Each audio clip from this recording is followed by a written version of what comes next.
She will. I don't know. I'm not going to predict your future, but I see success in it. Okay? That's all I'm saying.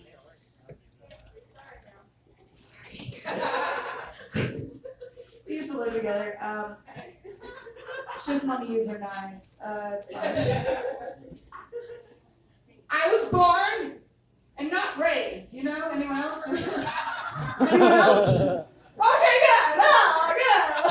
Thanks. I'm raised. Raising the community now. I'm sorry. Are you having a good time tonight, guys? I'm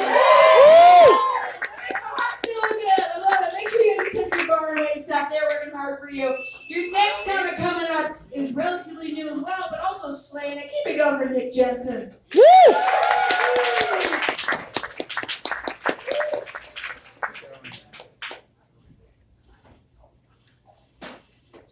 My name's Nick Jensen. I grew up in a trailer park. I didn't live there, I was a rich kid, but that's where all my friends were. So that's trailer parks, they get a bad rep. They have a great sense of community. Whether you need a cup of sugar, some milk, or a gram of meth, they got you covered. If you need a ride anywhere, everyone has 3 cars. Unfortunately, none of them work. One night, when I was 18, we were partying in a trailer park. There was about 10 of us, including the guy that owned the trailer, who I'm going to call Chris because I don't remember his name. Chris had a scary movie mask, a bottle of fake blood, and a meth level of energy.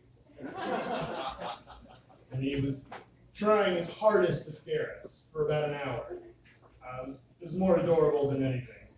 But his last attempt, he had fake blood all over his hand and slammed it on the window. Didn't scare anybody.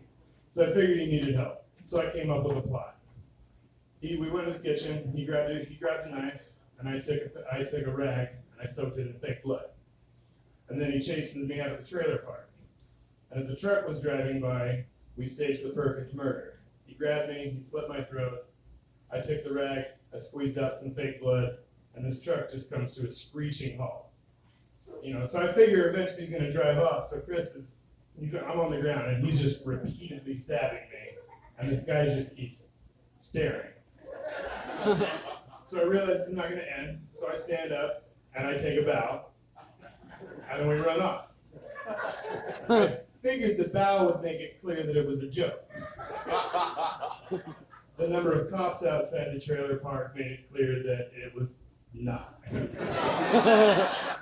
I had never seen that many cops in my life, and we were young and we were very high, so we were paranoid because we realized the light was on. It was the only light in the trailer park, and we were too paranoid to turn it off because we figured then they'd notice us and come straight to our door. But about 20 minutes later, we remember the bloody handprint is still on the window. I tell you this story to point out the competency of Nampa, Idaho's finest. They were looking for a knife murderer. There was one light on in the trailer park, and there was a bloody handprint lit up as a beacon of evidence, and they couldn't crack the case. So the moral of the story is that if you get stabbed in Nampa, they're probably going to get away with it. Thank you, that's all I got.